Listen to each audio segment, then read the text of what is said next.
Congratulations on this beautiful film. I absolutely loved it. It took my breath away, and your performance Wow.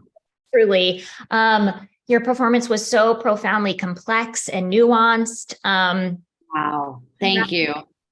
Yeah.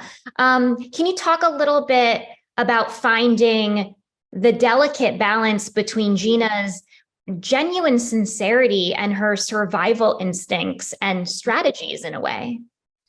Yeah, it's interesting because I feel like that those combination of traits felt very inherent in the character.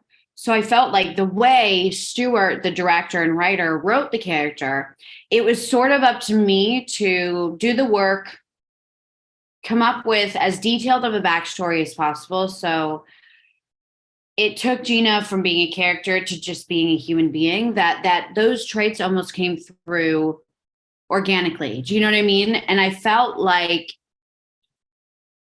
her sincerity drove her survivalism and vice versa. It was almost like I think that Gina is a survivalist, and that manifested in her desire to be with her husband and create a life outside of the one that she had grown up in. You know, I think that she sincerely wanted to be a good wife to her husband, and she was unaware of the suppression that would lead to. And then her survivalism kicked in once she's in the relationship with her husband, and she had to adapt to the revelation that this wasn't going to be the way that she survived, at least in terms of being her best self or even a self that was worth living. So it just, I felt like with her, it was circumstantial. And with Gina, it's a testament to her strength and her need for self-identity, because they're surviving, and then there's a need for her to be seen and recognized and heard, and having her own fleshed out identity that goes beyond just surviving, which a lot of women I feel like have had to endure. There's surviving, and then there's living a life that feels more dimensional than just getting through everyday life. And I think that she just reached her boiling point. Absolutely. Oh, that was so beautifully said. And I think a lot of that, or let's talk too about the fact that she's this very talented artist, and sort of the arc that occurs, how her art starts to mirror her own experiences, in the sense that she finds kind of freedom and exploring the deeper and messier sides of her art as she sort of finds this agency. And I thought that was such a cool and interesting and powerful kind of metaphor. Can you talk a little bit about that? Yeah, well, it's interesting because towards the beginning, we see her drawing her suppressor a lot more, right? And then as her world starts to expand and her perspective on her potential role in the world as a woman starts to expand, her art starts to, right? And it starts to reflect her own identity. And as she's encouraged to pursue that, her art starts to sort of take on a new form that feels more original to her, instead of these drawings that are strictly her drawings of her line drawings and pencil drawings of her own suppressor. So I think it starts to become a catharsis for her. And I think sort of once it's unlocked in her, that art is sort of that aspect of her that's unlocked bleeds into everything else, right? And that's how she ultimately tries to come up with a plan to escape this situation that she's in. And I feel like her art is a gateway into that. And I feel like the catharsis and perhaps satisfaction she gets out of finally being encouraged and to pursue her art in less of a confined way, is so liberating that she really cannot go back. once Yeah. she experiences that.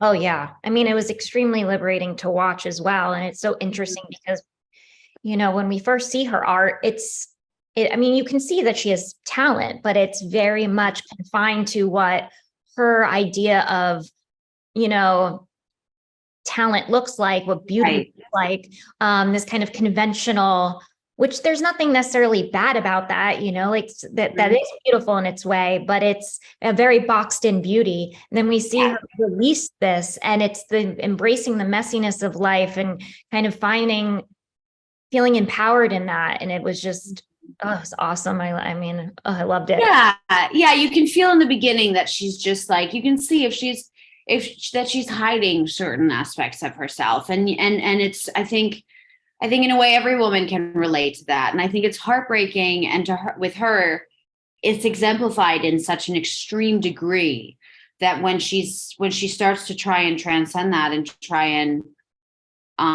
break out of it, it feels all the more satisfying because her circumstances are so extreme. Yes. Yeah. I want to talk a little bit about how, you have these two couples, Mhm. in the film who appear on the surface to just be worlds apart, but Mhm. by stripping everything away, by being in this very barren, dusty, dry location. Can you talk about how it allowed for just you mentioned before it's about this human level, about, to Mhm. see the similarities between us, and to, create a landscape where to be able to question societal expectations and gender norms and just, it's Yeah. filmmaking as well, it's like, Yeah. Yeah, no, it was very cool. I felt like because the environment they were in Texas, and for the New York couple, the environment they're in does feel so foreign. Like, I think to them it sort of feels like Mars. But in spite of that, there's a calmness and there's a quiet to the desert. And I think it's one of the reasons why people consider it therapeutic, but I think people consider it also confronting, because if you are in the desert, that quietness can really lead to introspection. And so if you take another couple and you add them to the mix, and it's such an intimate environment where there are really no influences from any type of community surrounding you, Mm, you're forced to really interact with each other. And both couples exemplify how much their community and their upbringing and their environment shape them.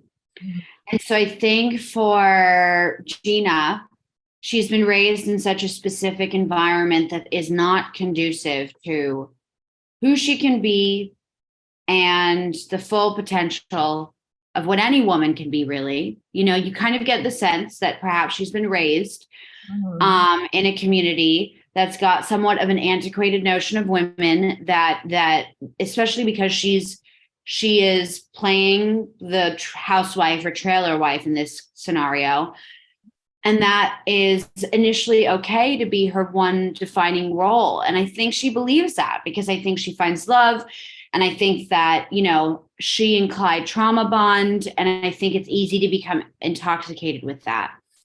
But to meet this other couple that are so reflective of New York, to meet this man who encourages her to pursue her art, or this woman who makes her look at the concept of being a wife or a woman in the world in a totally different way, it just allows for a rapid acceleration or growth on Gina's part, because she's in such intimate surroundings with this couple. So the way that they impact her is so acute and profound, because it's just her and Clyde and them. And she's already decided that Clyde is no longer serving her. So who are these people, and how can they be an opportunity to her without being in a town or a city or anything to dilute the intimacy of it? Yeah, absolutely. Oh, it's fascinating. It's such a beautiful, exploration of just humanity, and Yeah. which I love. Yeah. And this idea too, which I found really profound, which I think we all grapple with and we can all relate to, this idea of, needing a fresh start, getting away versus running away, versus leaving. And it was just, yeah. Well, this has been so lovely. I know we have to wrap soon, but I would love to know, just kind of in honor of, kind of like finding those creative instincts and following those creative instincts.